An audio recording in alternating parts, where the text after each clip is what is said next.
Ladies and gentlemen, welcome back.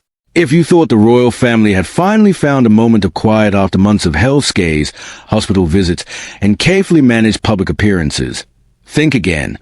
What unfolded behind the thick granite walls of Balmoral Castle this week has left even the most seasoned royal watchers speechless. Sources close to the household are calling it one of the most abrupt and tense interruptions in recent memory. Catherine, Princess of Wales, allegedly spotted an uninvited aide moving through the private corridors of the Scottish estate. Within minutes, King Charles himself brought a formal royal briefing to a sudden, stunned halt. The atmosphere, once described as calm and restorative, turned electric, and the questions that followed have only grown louder. Picture the scene. Balmoral in late summer. The air carries a scent of heather and damp earth.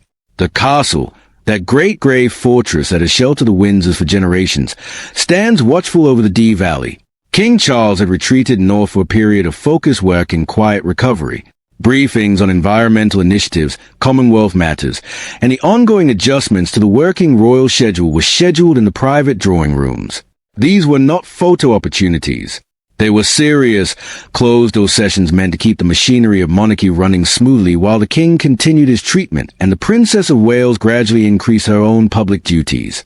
Catherine had arrived a day earlier than expected.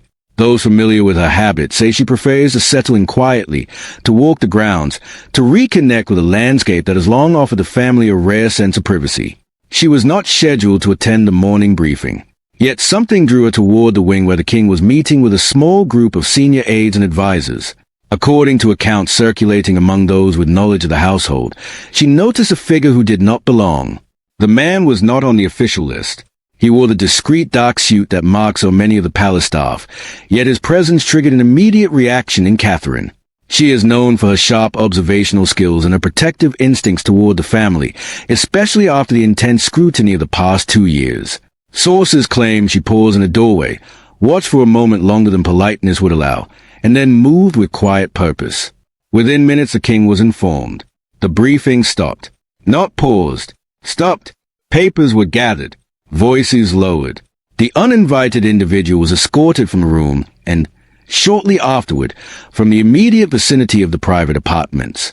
What followed has been described as controlled but unmistakable shift in the atmosphere of the castle. Security protocols, already heightened, were reviewed on the spot. Questions flew in low, urgent tones. Who had authorized the man's presence?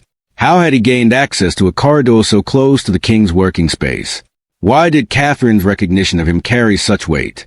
The answers, if they exist in full, have not been released. What has leaked is a reaction itself. Charles raising a hand, cutting short a presentation mid-sentence, and redirecting the entire group with firmness that left several people visibly unsettled. This is not the first time an unexpected presence has caused ripples inside royal residences. Balmoral, for all its isolation, has always been a place where the boundary between staff, guests, and outsiders can blur under the pressure of tradition and the practical needs of a working monarchy.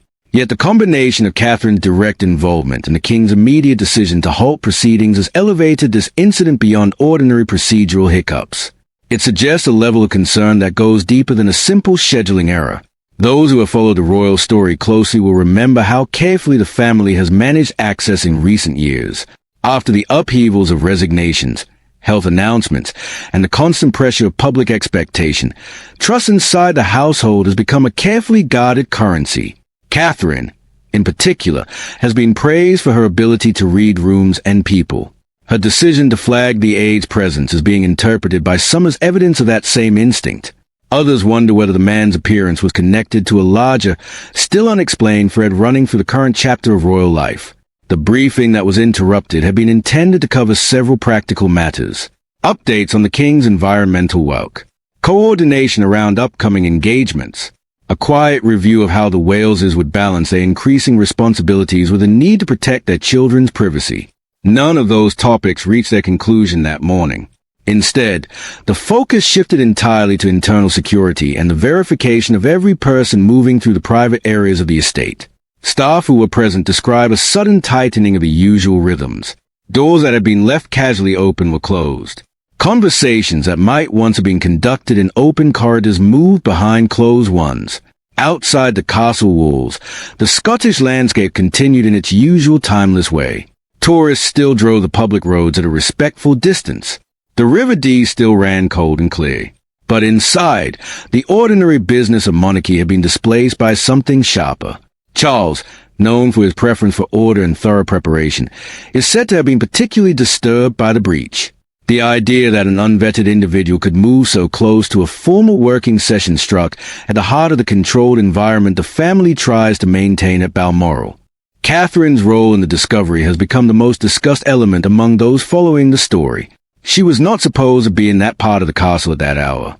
Her presence was coincidental, or so the official lines would prefer us to believe.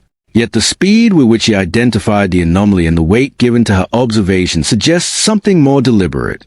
Some accounts claim she had noticed the same man the previous evening in a less formal setting, and had already begun to question his credentials. Others insist the recognition was instantaneous and absolute. Either way, the result was the same. The king stopped the briefing, the aide was removed, and a new layer of caution settled over the household. In the hours that followed, the remaining advisors were asked to remain available. Additional security personnel were quietly brought in. Phone calls were made to London. The usual gentle pace of a Balmoral working day was replaced by a more deliberate, almost forensic attention to detail. No public statement has been issued. The palace, as is its custom, has offered no confirmation and no denial. Yet the silence itself has only intensified the speculation. What makes this moment particularly striking is the timing. The royal family has spent the better part of 2 years navigating health challenges, public sympathy, and the delicate task of projecting continuity. Every appearance, every carefully worded update, every photograph has been weighed for its effect on public confidence. An incident like this, unfolding in the supposed sanctuary of Balmoral, cuts against that carefully maintained image of control. It raises the possibility that the pressure on the institution is not only external but also internal, that the systems meant to protect the principal members of the family are not as airtight as they appear. Catherine's decision to act rather than simply observe has been noted with particular interest. Those who know her describe a woman who has grown more assertive in protecting the boundaries around her family. After enduring intense public scrutiny of her own health and the relentless commentary that followed every photograph and every absence, she has little patience for unnecessary risk. Spotting an uninvited presence near her father-in-law's working space would, in that context, feel less like an overreaction and more like a necessary intervention. Charles' response was equally telling. The king has always valued structure. His preference for detailed briefings and carefully managed schedules is well documented. To cut one short in the middle of a presentation signals that the disruption ranked higher than the agenda itself. It also suggests that the presence of the aide was not merely irregular but potentially significant enough to warrant an immediate and visible reaction in front of others. As the day progressed, the private wing of Balmoral is said to have taken on a different character. The usual soft murmur of staff moving through their duties was replaced by shorter, more purposeful exchanges. The uninvited man, once removed, left behind a trail of unanswered questions. Who had brought him onto the estate? Was he connected to any of the formal advisory teams? Had someone within the household made an error of judgment, or was the appearance deliberate? None of these questions have received public answers, and it is unlikely they will. What remains is the image of a moment that should never have happened inside one of the most secure and tradition-bound residences in the country. Catherine noticing what others had missed.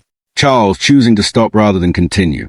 A briefing that was meant to advance the work of the monarchy instead becoming the stage for a sudden and uncomfortable reckoning with its own vulnerabilities.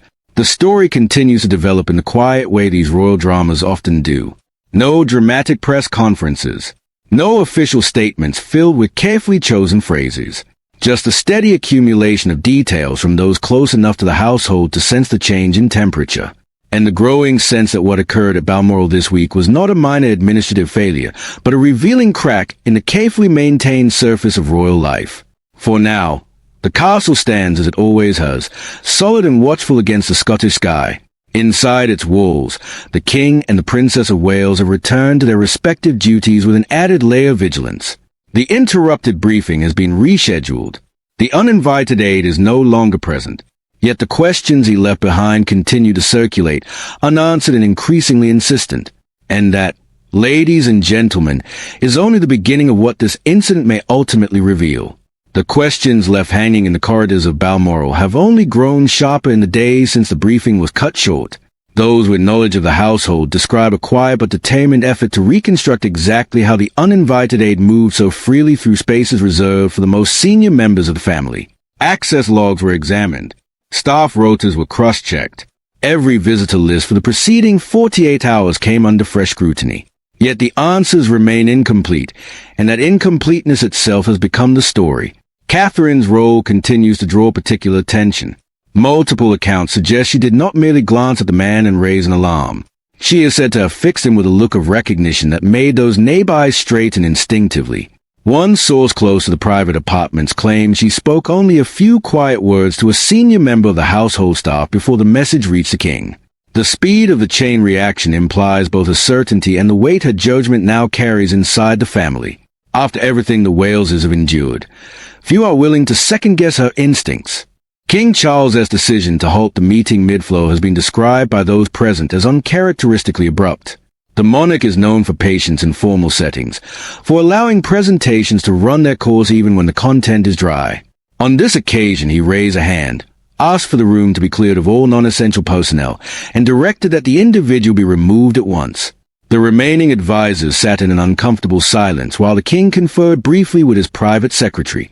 When the session resumed later that afternoon, the original agenda had been set aside. Security protocols and staff verification dominated the discussion. Rumors have begun to circulate about the identity of the man himself. Some claim he presented credentials linked to a peripheral advisory group on environmental matters, a plausible enough cover given the king's long-standing interests.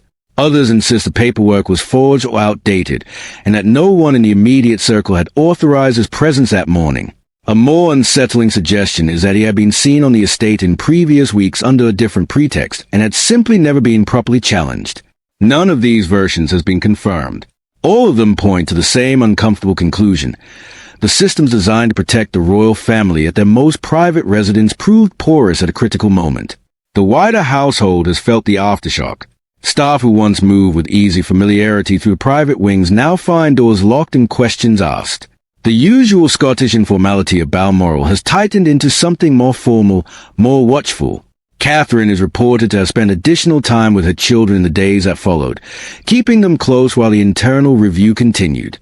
Charles, for his part, has maintained his public schedule of quiet engagements on the estate, yet those who have observed him note a new edge of caution in his manner. What makes the episode linger is the sense that it may not be isolated. In an institution still recovering from successive shocks, any breach of the protective circle raises a possibility of deeper vulnerabilities. Was this a simple administrative failure, the kind that can occur when too many people assume someone else has checked the list? Or does it point to something more deliberate, a test of the boundaries that have been carefully rebuilt over the past 2 years? The palace remains silent. The silence only amplifies the speculation. As the summer days lengthen over the Dee Valley, Balmoral continues its dual existence, a place of restorative beauty for the family and, now, a site of unresolved tension. Catherine's sharp eyes and Charles's decisive reaction have become the twin poles of a story that refuses to settle. The uninvited aide is gone. The briefing was eventually completed. Yet the unease he left behind has settled into the stone walls themselves, a reminder that even in the most guarded corners of royal life, the unexpected can still walk through the door. And the full consequences of that walk, ladies and gentlemen, may still be unfolding.